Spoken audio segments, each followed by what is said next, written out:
Every story is a ticket to somewhere extraordinary. No need to pack a bag, just settle in and let the words transport you. Now boarding, an insight to an author's mind. This is the Story Station.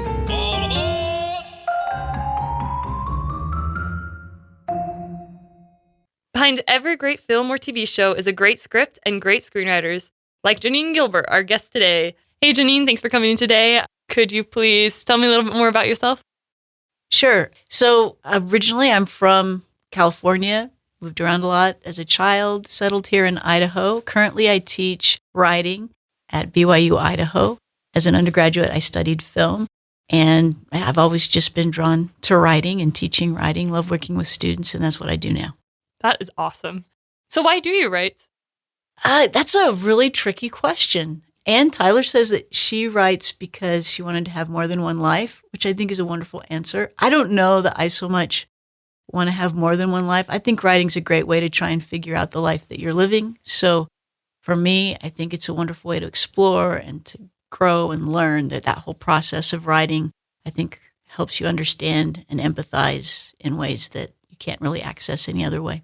And you're always, you inhabit other people's lives and their psyches, and you can ask questions and explore through writing in ways that you can't do, really, I think, in any other medium. Did you try any other writing styles before you started doing your screenwriting? I think I've written in pretty much every possible way, right? So as a child, I was writing graphic novels and, books and stories. And so that writing's always been a part of my life. But once I realized that you could actually write for film, then that became something that I really wanted to do. I just caught my fancy. I was just that ability to create. Film is this fusion of all the arts. It's visual, but there's also sound and dialogue. Everything that you kind of love in the arts comes together in a film. And it's a very collaborative process. And so that really caught my attention. How would you say that screenwriting is different than other forms of writing? The main difference, I think, in screenwriting and other types of writing is that everything has to be externalized when you're writing for screen. So a novelist or a short story writer, they can kind of dip into people's thoughts and they can tell you how they're feeling. But for film, everything has to be externalized. And so what you do is you create that emotional experience for the viewer rather than telling them kind of what characters. So everything has to be externalized. And I think that's something that's really different from film from any other medium. Seems you have to be a little more concise sometimes. It is. It's like poetry in that sense. Use really concentrated language to express what's happening in the scene. But yeah, I think that's true. Do you have any tips for writing good dialogue between characters? I think writing good dialogue comes after you develop really great characters. So I think sometimes we focus in on dialogue, and it can be a way to explore and get to know characters. But ideally, the dialogue should come out naturally out of what a character wants and who they are and how they get what they want. And so when you have that really good character developed, then what they say will be authentic and true because it's coming out of what they want and what they're trying to achieve or the questions that they have or what they're seeking. And I think that's the best way to write authentic dialogue. So if the way to write good dialogue is to write good characters, then how do you write good characters? I think the best writing comes from the inside out, not from the outside in. So I think starting with someone with an interesting question or a problem or a conflict, that's how you unfold a good character. Because I think, like human beings, we grow, we develop as we face challenges, we meet obstacles, and that's what pushes us to change. And that's what we want really good characters to do, is to change and develop. So I think if you can create that kind of setting, that atmosphere where a character who really wants something has to really take risks to get what they want, that pulls us in, that creates a really good character, a multidimensional character in a way. You're working again from the inside out. When that happens, and it's wonderful when it does happen, then you're following along and yes, you're still writing and you're making decisions, but you're also paying close attention and listening. So you start with the conflict and the desire. Yeah, what does the character want is like the number one thing. Mm-hmm. You have to have a desire or nothing else happens. That is so true. I think sometimes when I'm writing and I'm like, oh, this is so boring, I'm like, gotta throw in more conflict there. Right, and not even just throwing in the conflict, right? Because sometimes that can happen like, well, we'll have a chase scene or we'll have, someone enter with a gun or some sort of external conflict. But the best conflict comes from those internal desires and needs that's what creates, I think, the best conflict. I remember when I was in middle school, then I was writing a story and they were getting from one point to the other, it was just point A to point B. And I thought, if this was a book or a movie that I was consuming, I didn't think that when I was in middle school, but I thought it feels like they should be attacked right now. I had no reason for them to be attacked. So I just added this part where they just get attacked by these bandits, and it just had nothing to do with the characters or the story. You're right. It has to be, it's not just conflict for conflict's sake. Right. And the best conflicts created by characters. I mean, talk about like a well-developed character. I think one definition of a well-developed character is you could take that character and put them in any situation and you'd know what they would do and say just based on kind of who they are as human beings. So you take a well-drawn character and that can be a test. And so you can think about well-drawn characters in novels that you've read or television shows that you've watched or films. You take that character and put them in an entirely new situation and just kind of let them loose and see. And they would create story or create conflict just as kind of part of who they are as human beings. So you did screenwriting for Charlie, right? I did, yeah. That's so cool. I actually have seen that movie, so You have? That's it made me wonderful. cry Oh. a lot. So That's often the reaction to that movie. yeah, and I was with my mom and my sister, and I didn't want them to know that I was crying. So I remember just watching it and trying so hard not to cry, and then as soon as it was over, I just went to the bathroom and just sobbed. dear. So it was great, very, very emotional, but Yeah, in a yeah. good way. It made me cry in a good way. Oh, that's great. So. I'm so glad to hear that. Tell me a little bit more about the process of screenwriting for Charlie, because that was based off of a book, wasn't it? Yes, Jack Whalen's book, Charlie. So how do you incorporate your own creativity while also staying true to the book that it's based off of? I think when you're adapting someone else's work, what you're trying to do is figure out what the heart of that piece is, like what's the soul of that piece. And that's what you want to guard. And that's kind of your job, is to make sure that you translate that to screen, that you deliver that for viewers so that what they love most about the characters in the original novel remains the same. So you're looking for like the spine of the story. What is it that the characters need or want? That becomes the essence of the story. And then once you figure out that spine, you can change events around that without doing damage to the original story.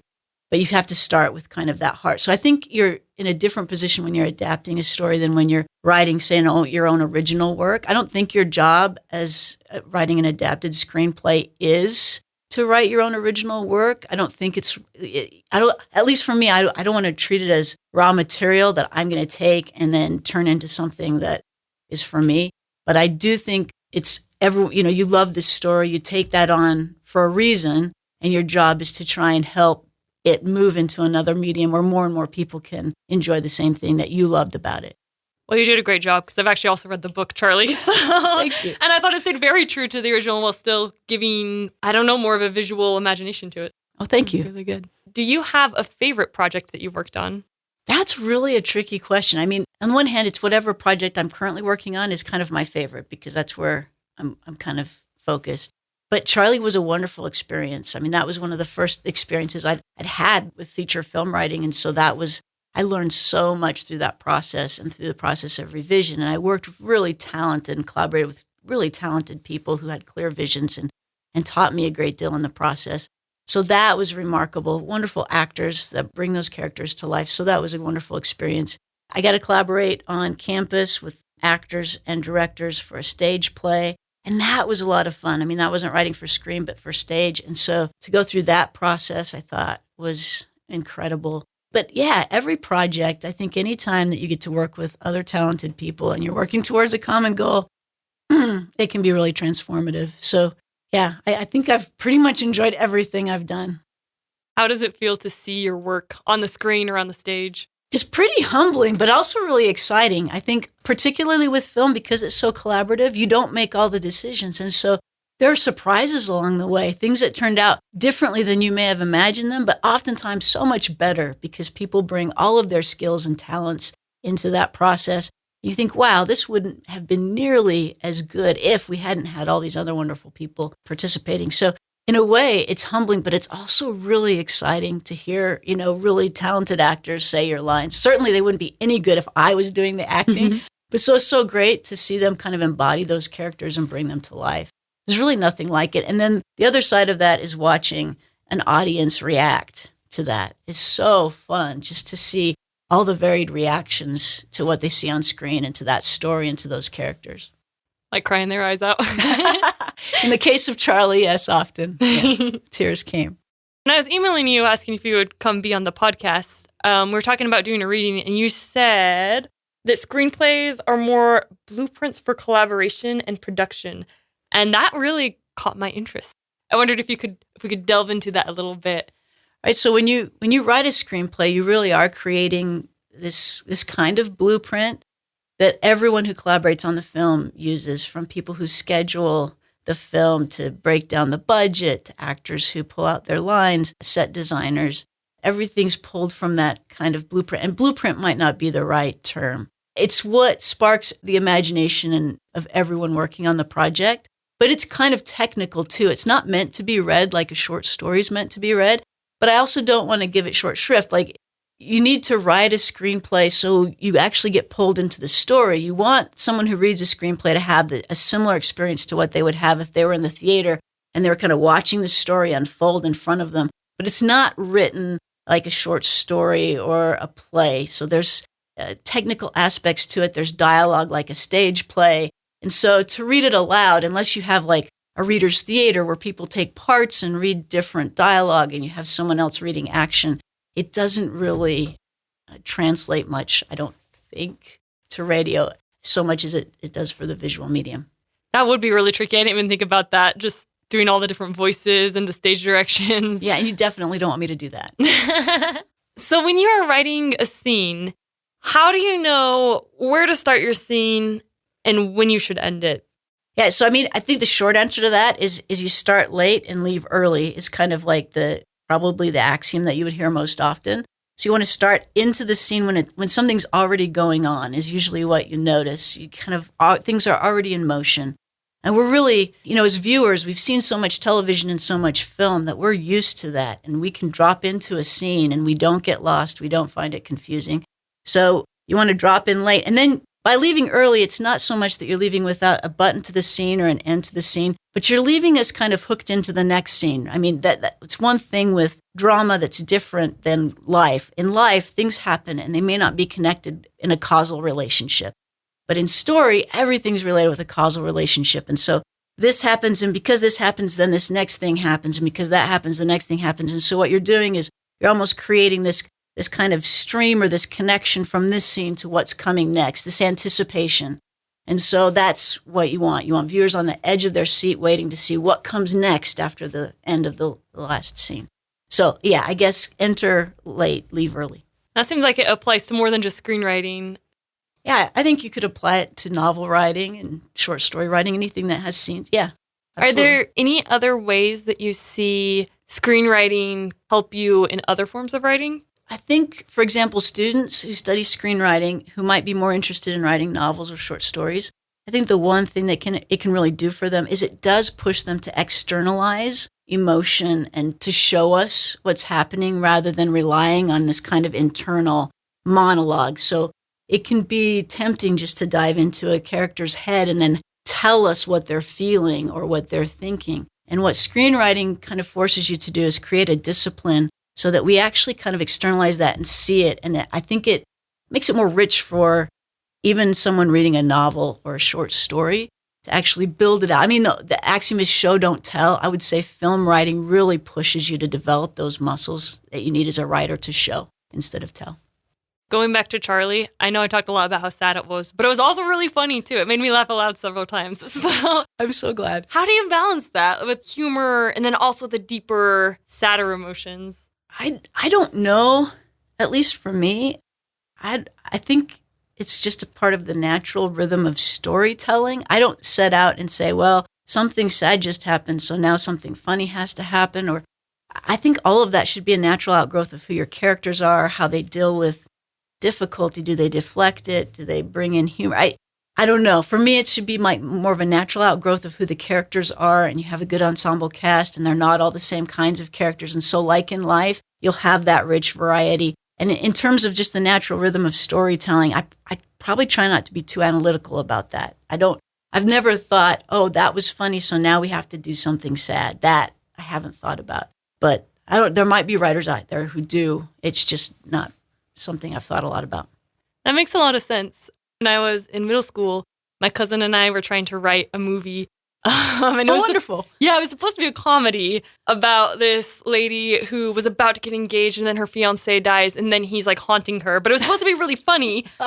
And then when we actually went to film it with our little, small cameras, it turned out so dramatic. It just... So I guess it kind of was a comedy in a way, but not in the way that we intended it. Not the way that you intended it to be. Comedy's always tough. You almost have to try comedy out to see if it will land, and it won't land with everyone. But I've had that experience too, where I've written a draft and someone said, I thought you said this was a comedy. This is not necessarily. So my hat's off to people who write comedy for a living. It's incredibly difficult. But yeah, I'm grateful that they do. Me too. Well, I need a little more laughter in the world. So. That's right. Do you have a project that was the most challenging for you to work on? Hey, that's a really interesting question. Here's the thing. I think every project is challenging. I think writing is problem solving. So even if you successfully write one thing, when you take on your next project, you'll find it almost feels like you've forgotten all of the things you know how to do, which is actually inaccurate. But I think every time you struggle with a new story, you struggle with new story problems and issues. And I think one difference with experience is that you have the faith that you'll be able to eventually solve the problem and the story will work. But I think every story I've ever written has had its own challenges. And I think that's wonderful, though, because then you're growing in new ways and you're learning new things. So yes, I mean, I've definitely gone through bouts of really having difficulty writing and other things come more easily. But I think that's a natural part of the process. Just got to keep persevering. Yeah, I do think that that's part of it is you just need to keep writing. I mean, one of my favorite sayings, I can't remember who the novelist was, so I apologize for that. But he talked about trusting the process. And I think that's really key for any writer is just to trust the process, that if you put in the time and you're writing and you're working, that eventually, right, things will gel, right? Things will work out. And so, yeah, I think that's key. I remember hearing once, what makes a writer is that they actually write. Because so many people are like, oh, I have this idea. But the people who actually sit down and write it and keep at it, those are the ones who are writers. Right. And just the process of writing itself, separated from publication, right? So there's all sorts of things I've written that have never made it to screen. And yet I still value those experiences. I really think writing is one thing that it's the actual process of doing it that's really, really valuable. And hopefully that's, I think, what a lot of writers recognize is it's the writing itself that's valuable and grateful for all the results. But the process itself, I think, is what makes it all worth it. That's a relief to hear because as a struggling writer, it's good to hear that you just got to keep going. Absolutely. Is there anything else you'd like to talk about regarding the screenwriting or just writing in general? I would encourage people to write. And I think one of the greatest things that keeps us from writing is fear or, fear of failure or fear of maybe not meeting our own expectations. But writing in itself is so valuable. Kiva Goldsman, he once said, and I'm going to butcher this, but I'm paraphrasing it, but he said, I was not the most talented writer in college, but I had some talent and I persevered and I was stubborn. And he said, I'm just the one who's still writing. And I just think we never want to shut the door on something that can be so fulfilling and nurturing in life as writing is. So I would just say, if you're interested in writing, if that's something that feeds your soul, you should definitely do it. And then share it with others. Because again, I read poetry, I read short stories, and I'm so grateful for people who have taken the time and developed their talents and then decided to share it with the rest of us. We can't have too many writers in the world, I don't think. Sometimes I hear people say, oh, I would love to write, but I'm just not creative enough. So what would you say to that? Oh, I would say if you have questions, if you have concerns, if you've ever faced any, then you definitely have a story to tell. And if for no one else, then for yourself. Find the answers to those questions, delve into those stories that you have inside of you. Yeah, I don't think you have to have been born with any particular talent to express yourself in writing, and you ought to do it. Definitely have a voice that should be heard. You're the only one who can write what you can write. Now I want to go home and write. Excellent. I hope you do. How do you get started with your screenwriting? Wow. So that is, the $1 million question or $100,000 or $1 question. every answer to that question is different. I've never heard a writer tell the same story in terms of how they started. And in terms of like Hollywood success, I'm more on the independent kind of film side of things. I'm not working in LA or New York by any stretch of the imagination. So I think for everyone, it's different. And you just kind of have to be open for opportunities. So I would say two things. I would say, one, make sure that you're writing a lot before you start sending things out. So you should have several things, particularly for screenwriting, because let's say you have this really wonderful script, but someone's not interested in making that script, but they recognize you're a good writer. They'll say, well, what else do you have? And if you don't have anything else, if you haven't done any other writing, that makes it fairly difficult. So I would do a lot of writing. And I would also start, making relationships with people around you who also want to do similar work. It is true. Networking, I don't think is the right word. But building relationships with other people who want to tell stories, the same types of stories that you want to tell, is really what makes all the difference. I've collaborated with the same people for years and years, and I think they are amazing, and I love to work with them. So I think being open to those types of opportunities are great. In terms of, is there some place to send a resume? And really not. It's really about trying all sorts of things, being persistent, writing quality work. And I think a lot of people would say, hey, if you're writing really quality work, we'll find you. I think that can be true as well. But it's also true that sometimes doors don't open simply because it's just not a good fit. At a certain point, it's not about the quality of the work. It's just, is it a good fit? Is it what I want to make right now? And so I wouldn't be discouraged if you don't find immediate success. It's kind of a rambling answer, but yeah, there's not like one way to get started. Talking on collaboration, is it ever frustrating? Because you talked about how wonderful it is to work with these people. Is it a little frustrating sometimes too? Yeah, I think in any relationship, right, there can be friction in collaboration. But I think being teachable, listening, identifying a common goal, the people I love to collaborate with most, they're such good communicators and they're really supportive. And I think all of those are the hallmarks of good people that you want to work with. How many drafts do you think it takes you until you have a product that maybe isn't complete, but that you're satisfied with? I would say revision is what really separates, say, a writer from a professional writer. So, and I'm not the only one that said that. I've heard that said quite often. It's one thing, like that first draft is just a zero draft. So it might start, it really depends on the project, but if I'm adapting something or if it's my own ideas, but it might start just by gathering like raw materials, like scenes, ideas, images, snatches of dialogue, whatever starts to form together to create a story. And then I might card it. So I'll break it down into cards of scenes. And initially I might gather a lot of cards and then I'll just start to try and organize them. How would this fit in a story? And depending on if it's for, a feature film or for television, I might look for like act breaks, like where are the breaks in each act? And once I start getting to that point, I'll go through that. That process goes through several revisions. And then from there, I might create an outline. And then from there, I'll draft and hopefully just draft quickly, although sometimes it can take more time.